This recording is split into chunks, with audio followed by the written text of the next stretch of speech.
नमस्कार साथियों, मैं मनीष कुमार सेन, आपके बैंकिंग का कोच।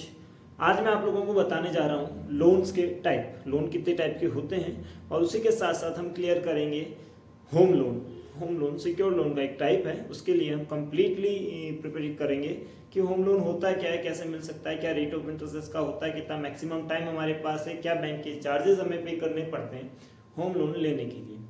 तो क्या आप सब लोग रेडी हैं? आइए हम आगे डिस्कस करते हैं। और आपको अगर इस वीडियो के लास्ट तक कोई भी किसी भी तरह का क्वेश्चन हो तो आप मुझे कमेंट करके पूछ सकते हैं। अदरवाइज नीचे मेरे नंबर शो हो रहे हैं, मेरी आईडी है, आप लोग मुझे यहाँ पे भी कांटेक्ट कर सकते हैं for your security. Thank you. ठीक है, आज अपन पढ़ने वाले loan, total types of loan अपन ने कितने पढ़े? दो तरह के लोन टोटल पढ़े, एक तो सिक्योर, एक अनसिक्योर। सिक्योर लोन में क्या आता है? अगर डेफिनेशन की बात करेंगे सिक्योर लोन होता क्या है, तो क्या होता है सिक्योर लोन? वो लोन जिसमें किसी ना किसी चीज की हमें सिक्योरिटी देनी पड़ती है बैंक को, वो सारे लोन क्या होते हैं? Secure loan. ठीक है, होम लोन अपने प्रॉपर्टी पेपर देने रहते हैं। व्हीकल लोन में क्या होगा? क्या अपन गाड़ी देते हैं क्या बैंक? नहीं, व्हीकल के पेपर पेपर्स जो आरसी रहती है उस पर उनका बैंक का चार्ज रहता है। नेक्स्ट चीज गोल्ड लोन बैंक को सिक्योर करवाना पड़ता है अपने को। क्लियर है? सिक्योर लोन में वो सारे लोन आते हैं जिनकी गारंटी हमें बैंक को, मतलब बैंक को कुछ ना कुछ प्रूफ देना पड़ता है। क्लियर है? दूसरी चीज अपने पढ़ी अनसिक्योर लोन। अनसिक्योर लोन जिसमें किसी भी तरह की सिक्योरिटी हमें देनी नहीं पड़ती बैंक को। ठीक है, फॉर एग्जाम्पल सबसे पहला personal loan, second business education, KCC, cattle, machinery और ग्रुप लोन। ग्रुप लोन कौन सा? अभी बता रहा हूँ। पर्सनल लोन में क्या होता है? इंडिविजुअली खुद के ऊपर अगर कोई लोन हमें लेना है, मार्केट में जब हम सोर्स करते हैं तो सबसे ज्यादा एक ही चीज हमें सुनने को मिलती है कि हमें खुद पे लोन दे दो, तो वो लोन कौन सा होता है? ठीक है। दूसरा चीज आता है बिजनेस लोन। बिजनेस लोन में क्या होगा? बिजनेस पर्पज के लिए कोई भी कैंडिडेट अगर कोई लोन ले रहा है वो किस में जाएगा? Business loan. फिर आती है अपनी एजुकेशन लोन। एजुकेशन लोन में क्या होगा? पढ़ाई के लिए, मतलब कॉलेज फीस के अकॉर्डिंग, क्योंकि काफी बच्चे ऐसे हैं जो पढ़ना तो चाहते हैं लेकिन जो फीस है वो वियर नहीं कर पाते, उसके लिए हमें क्या मिलता है? Education loan. फिर केसीसी कहाँ मिलेगा? एग्रीकल्चर लैंड जो भी होती है, जो खेती बाड़ी की जमीन होती है, उस पर हमें क्या मिलता है? केसीसी। फिर कैटल लोन एनिमल्स पे, जानवरों पे, गाय वगैरह पे जो भी है वो। ठीक है, उसके बाद में आता है अपना मशीनरी लोन और लास्ट ग्रुप लोन। आप लोग पूछ रहे हो ग्रुप लोन क्या होता है? ग्रुप लोन देखो, मतलब जो रूरल एरियाज हैं उन पे लेडीज का एक ग्रुप बनाया जाता है, 4 से 5 लेडीज का।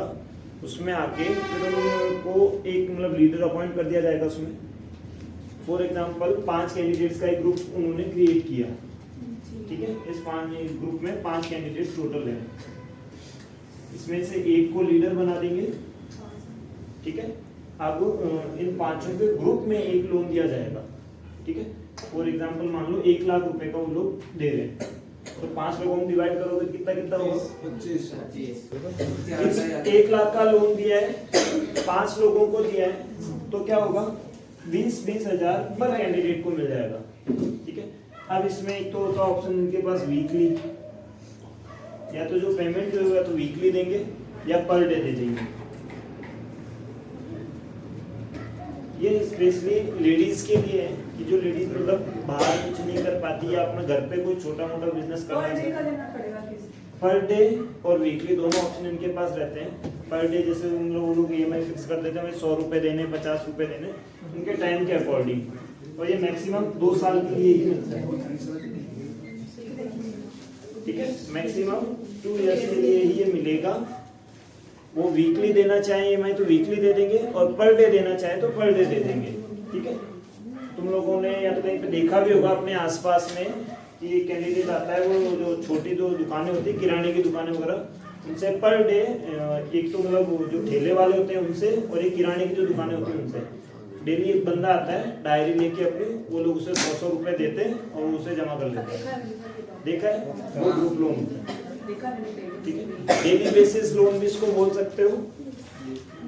इसकी लिमिट जो है, जैसे जैसे ये लोग इसको रिकवर करते रहेंगे वापस जमा टाइम टू टाइम अगर करवा रहे हैं तो उसके अकॉर्डिंग इसकी लिमिट जो है बढ़ती जाएगी।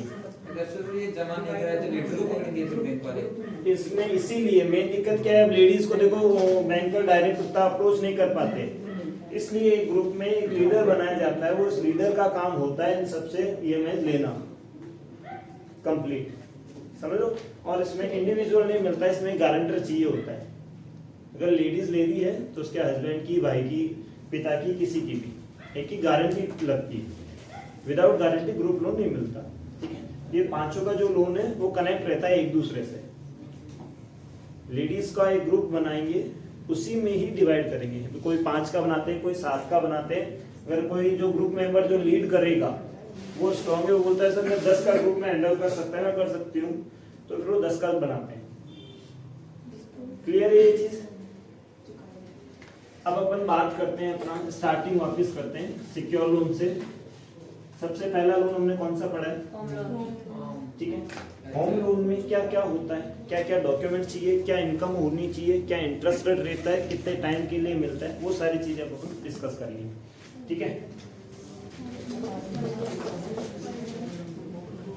सबसे पहले अपन बात करते हैं टाइमिंग की। होम लोन जो है मिनिमम और मैक्सिमम कितने टाइम के लिए मिल जाता है? 5 से 30 साल। 5 साल से 30 साल। 5 साल से 30 साल तक का जो टाइम है, तब तक के लिए हमें लोन मिल सकता है बैंक से। अगर हम लेना चाहें तो मिनिमम 5 ईयर और मैक्सिमम 10 ईयर। अब हम वो अपने पे डिपेंड करता है, हम 10 साल लेना चाहें, 15 साल लेना चाहें, 20 साल लेना चाहें, 25 या फिर 30। ठीक है, होम लोन जो है, बाकी प्रोडक्ट जो है वो सिंगल है सारे। होम लोन है अपने आप में 4 टुकड़ों में बंटा हुआ है। ठीक है, तो कौन कौन से हैं? पहला प्लॉट परचेज, मैं शॉर्टकट में लिख रहा हूँ सारे। सबसे पहला आता है प्लॉट परचेज। ठीक है, सेकंड P+C, HL और लास्ट आता है मॉर्गेज लोन। ठीक है, सबसे पहले अगर किसी कैंडिडेट के पास में अपनी प्रॉपर्टी नहीं है तो सबसे पहले उसका काम क्या रहेगा? एक प्लॉट को परचेज करना। ठीक है, तो पहला अपना जो है वो है प्लॉट परचेज। ठीक है, सेकंड अपना जो आता है वो आता है प्लॉट परचेज प्लस कंस्ट्रक्शन। कि जमीन तो उसने खरीद ली है, अब उसे उस प्लॉट पे कुछ बनाना है, वो क्या आएगा? कंस्ट्रक्शन के लिए, तो P+C। फिर ये है कि काफी हम लोगों ने देखा है कि बने बनाए बिल्डर डायरेक्ट मकान बेचते हैं, या फिर इंडिविजुअल किसी के मकान बनाए हो डायरेक्ट अपन परचेज कर रहे हैं, या कोई कैंडिडेट सेल कर रहा है।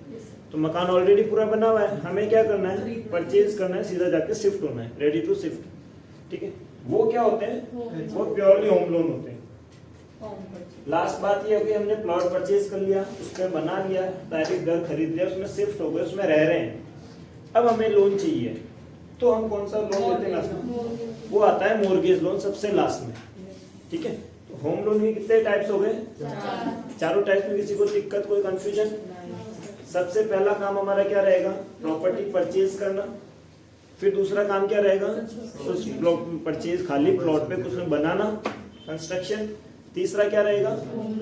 बना बनाया मकान हम परचेज कर रहे हैं, होम लोन। और चौथा, उसी मकान में हम रह रहे हैं और उसी मकान पे हमें और पैसा चाहिए, उसके लिए mortgage loan.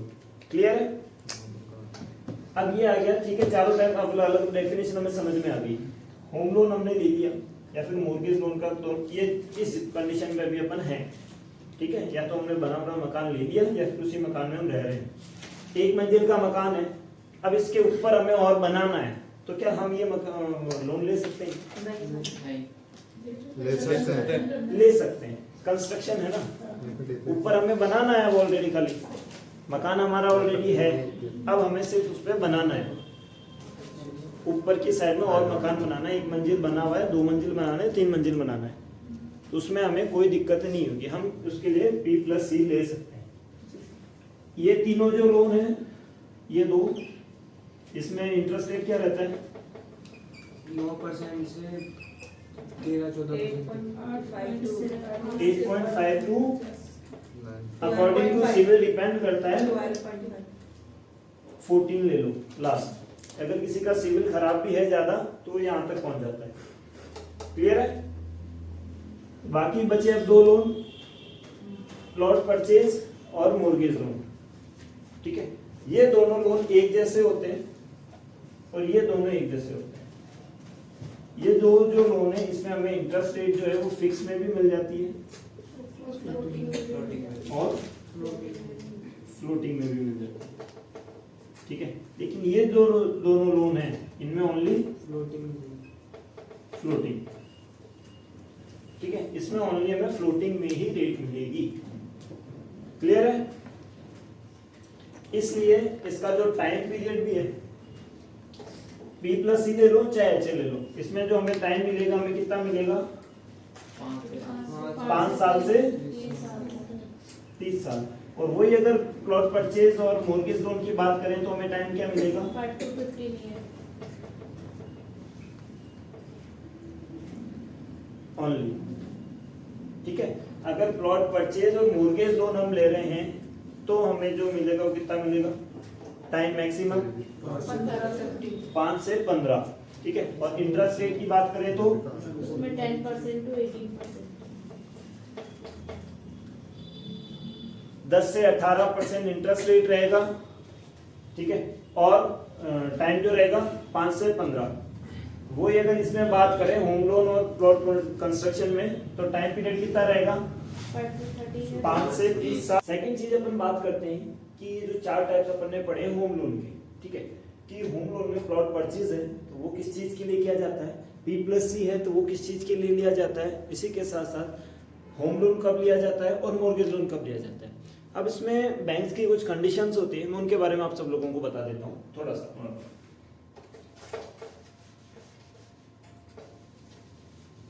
First and all अगर हम बात करें कि प्लॉट परचेज, जो प्लॉट परचेज हमने किया है उसमें क्या होता है, बैंक की क्या रिक्वायरमेंट्स होती है, बैंक क्या चाहता है कि आप लोग अगर मतलब कस्टमर जो बैंक से लोन ले रहा है, कस्टमर जो है बैंक से लोन ले रहा है तो उस पैसे को कहाँ पे वो यूज कर सकता है और कहाँ पे नहीं कर सकता, वो भी बैंक के कुछ क्राइटेरियाज होते हैं, तो उनके बारे में जान लेते हैं। सबसे पहला अपन ने पढ़ा है प्लॉट परचेज। तो प्लॉट परचेज के लिए अगर आप लोन लेते हैं बैंक से तो उसमें आपको क्या चीज करनी पड़ेगी और कैसे आप मैनेज करेंगे, बैंक आपको क्या मतलब लोन जो देगा वो किस कंडीशन पे देगा। प्लॉट परचेज में आपके पास जो बैंक की तरफ से पैसा मिलता है वो आपको 2 पार्ट्स में मिलता है। पहला पार्ट मिलता है रजिस्ट्री का, जो चेक आएगा जिससे आप परचेज कर रहे हैं उसके नाम का। ठीक है, सेकंड चेक जो आता है वो आता है आपके खुद के इंडिविजुअल नाम का, कि देखो हर बैंक की अलग अलग पॉलिसी होती है। कुछ बैंक होते हैं प्रॉपर्टी का रजिस्ट्री का 100% करते हैं, कुछ 90 करते हैं, कुछ 200% तक भी लोन देते हैं।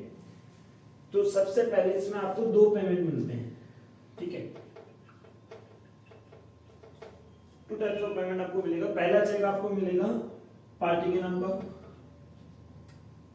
जिस पार्टी के नाम से आप रजिस्ट्री करवा रहे हैं, जिस पार्टी से आप प्रॉपर्टी परचेज कर रहे हैं, उस प्रॉपर्टी के जो ओनर है उनके नाम का फर्स्ट चेक बनेगा। ठीक है, फॉर एग्जांपल मान लो 10 लाख की आप प्रॉपर्टी परचेज कर रहे हो, उसमें 5 लाख की आप रजिस्ट्री करवा रहे हो, तो फर्स्ट पेमेंट जो आपका 3 या 4 लाख तक का जो बनता है वो पार्टी के नाम का बनेगा। ठीक है, नेक्स्ट पेमेंट आपको मिलता है इक्विटी का, वो आपको मिलता है दूसरा आपके इंडिविजुअल खुद के नाम से। ठीक है, दूसरा पेमेंट आपको मिलेगा वो खुद के नाम पे मिलेगा। ये सेम चीज होती है HL में, होम लोन में और प्लॉट परचेज में, दोनों में सेम चीज होती है। ठीक है, कि जो प्लॉट परचेज है उसमें भी 2 चेक मिलते हैं, होम लोन है उसमें भी आपको 2 चेक मिलते हैं। बात करते हैं मॉर्गेज लोन की, तो मॉर्गेज लोन में आपको सिंगल बार में पेमेंट पूरा टोटल मिल जाता है। ओनली मॉर्गेज लोन है जिसमें आपको कंप्लीट पेमेंट एक बार में मिल जाएगा। क्लियर है? अब बीच में अपना रह जाता है P+C। P+C में ऐसा क्या होता है, देखो P+C में फर्स्ट पेमेंट तो वही है पार्टी के नाम का बनेगा। क्लियर है? पहला चेक जो है वो अपना पार्टी के नाम का बनेगा, पार्टी के नाम चेक आपका जैसे क्रिएट हुआ। अब सेकंड चेक जो आएगा वो आपका इंडिविजुअल खुद के नाम का आएगा। ठीक है। सेकंड चेक आपका सेल्फ आएगा। बी प्लस सी में बैंक की कुछ कंडीशंस होती है, हर एक बैंक कुछ अलग क्राइटेरियो के साथ में काम करता है, तो उनके हिसाब से अगर अपन बात करें तो क्या रहेगा क्या नहीं रहेगा उसके लिए मैं बताता हूँ। बी प्लस सी में आपको पेमेंट मिलता है 4 टुकड़ों में, कहीं 3 टुकड़ों में मिलता है, कहीं 4 टुकड़ों में मिलता है, हर बैंक अपने हिसाब से काम करता है, ठीक है। फर्स्ट पेमेंट तो आपको वही मिलेगा परचेज का। सेकंड पेमेंट आपको मिलता है कंस्ट्रक्शन से स्टार्ट होता है। कंस्ट्रक्शन का पहला स्टेज ये होता है जैसे आपकी नींव हो गई, तो वहां तक का आपका फर्स्ट स्टेज है, वो जैसे ही फर्स्ट स्टेज आपका कंप्लीट होता है आपको फर्स्ट पेमेंट मिल गया। सेकंड स्टेज आपका आता है, आपने दीवारें पूरी खड़ी कर दी, ठीक है, तो सेकंड पेमेंट आपको रिलीज होता है। ये सेकंड स्टेज। थर्ड स्टेज आपका वापस आता है, आपकी नींव हो गई, आपकी दीवारें हो गई, अब आपने डाल दी छत ऊपर, जो टॉप है वो आपने छत अपने आरसीसी डालनी, जो भी आप करते हैं उसके आपने छत डाल दी, तो तीसरा पेमेंट जो है, तीसरा पार्ट हुआ आपका रिलीज होता है। इसके बाद में चौथा पेमेंट और फाइनल पेमेंट आता है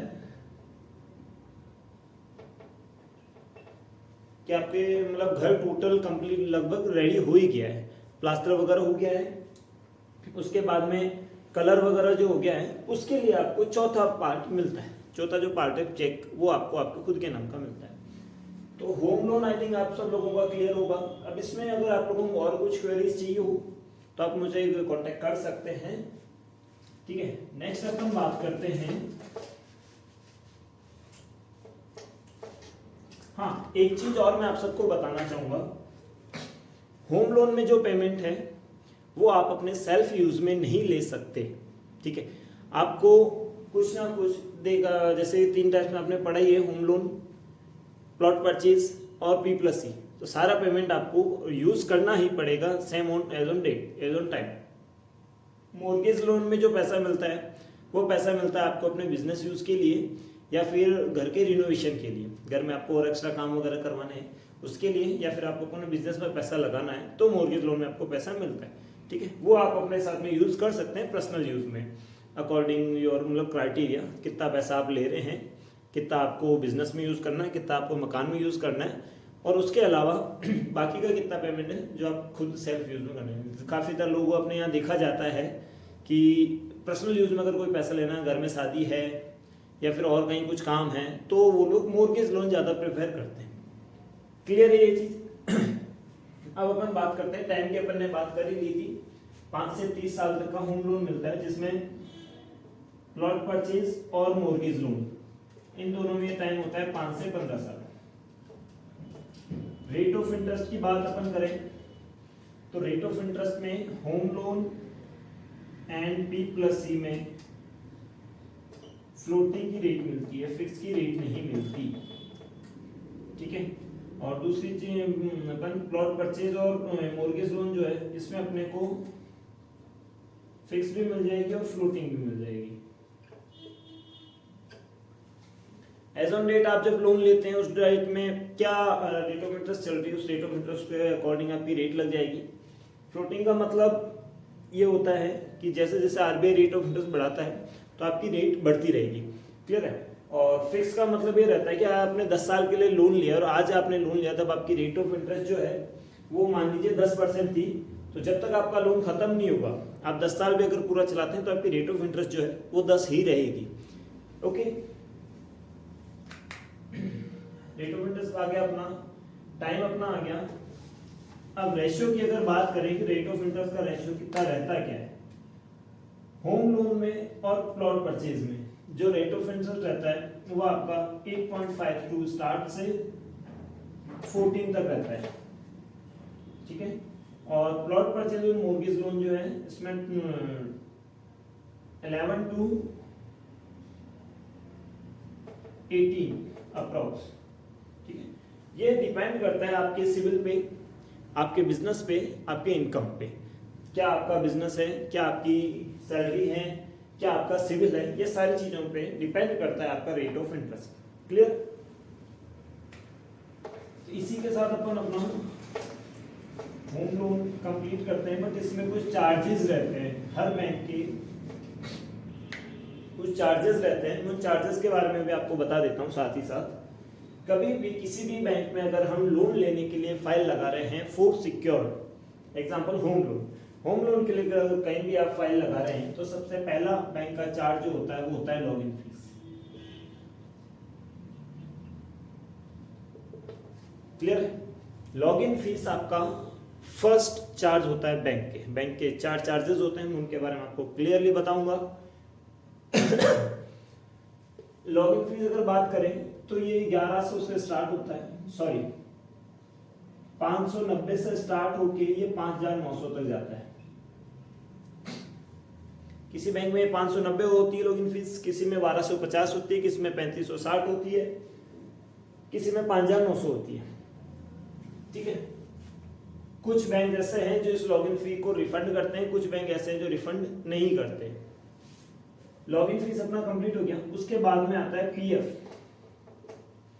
हर बैंक का अपना एक प्रोसेसिंग फीस होता है, जो काम वो आपके लिए कर रहे हैं उसके लिए वो एक चार्ज आपको पे करने के लिए बोलते हैं। वो आपको देखिए, मैं सबसे पहले आपको बता दूं कि आपका लोन कंप्लीट होने से पहले आपके क्या चार्जेस लगेंगे और लोन पूरा होने के बाद में, कि फाइनली आपका लोन अप्रूव्ड हो गया है, आपका 10 लाख का लोन हुआ है, तो उस 10 लाख पे क्या क्या खर्चे आएंगे वो कंप्लीट मैं आपको बता देता हूँ। ठीक है, तो सबसे पहला होता है लोन की फाइल अगर आपको बैंक में लगानी है तो सबसे पहले हमें लॉगिन फीस देनी ही होगी। हर बैंक की अलग अलग लॉगिन फीस होती है, तो उस अकॉर्डिंग आपको देना पड़ेगा। ठीक है, दूसरा चीज रहते हैं, जैसे लोन आपका कंप्लीट हो गया, क्या फाइनल हमें लोन मिलने वाला है, तो हमें लगती है स्टाम्प, फिर हमें देनी पड़ती है स्टाम्पिंग।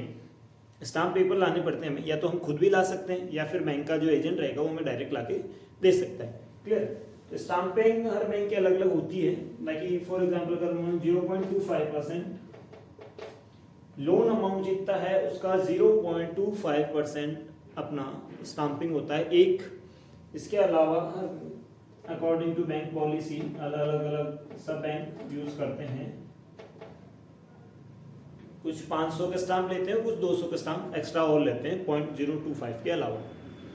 ठीक है, ये दो चार्जेस तो वो रहते हैं जो हमें हमारी जेब से पे करने रहते हैं। क्लियर? इसके बाद में कुछ अमाउंट है जो बैंक डायरेक्ट डिडक्ट करता है अपने लोन अमाउंट से, या फिर वो एक्स्ट्रा करके उसमें से डिडक्ट करता है। ठीक है, आगे वाले अपन बात करें, लॉगिन फीस और स्टाम्पिंग अपना कंप्लीट हो गया, बैंक के क्या चार्जेस होते हैं। सबसे पहले बैंक का चार्ज होता है पीएफ, जिसे हम प्रोसेसिंग फीस बोलते हैं।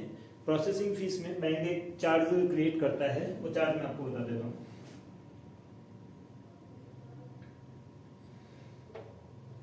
ये 0.25% से स्टार्ट होके 3% तक जाता है। हर बैंक का अलग अलग है। 0.25 से स्टार्ट होके 2%, 3%, 1%, 1.5, 2.5 या फिर 7.0, 1.25 कुछ भी रहता है, वो हर बैंक का अलग अलग रहता है। इसके साथ में जीएसटी इंक्लूड होती है, प्लस जीएसटी 18%। ओके, नेक्स्ट अपन बात करते हैं लीगल फीस की। उसके बाद में आती है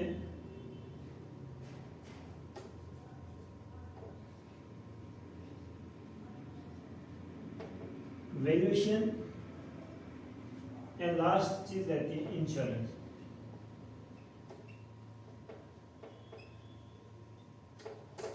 तो बैंक के ये 4 खर्चे अलग रहते हैं। लोन अप्रूव होने के बाद में ये 4 खर्चे हमें देने पड़ते हैं। ठीक है, पहला पीएफ, जिसके बारे में मैंने आपको बता दिया। सेकंड चीज रहती है लीगल।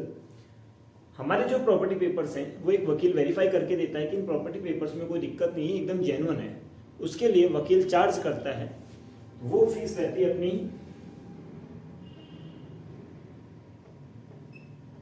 3540।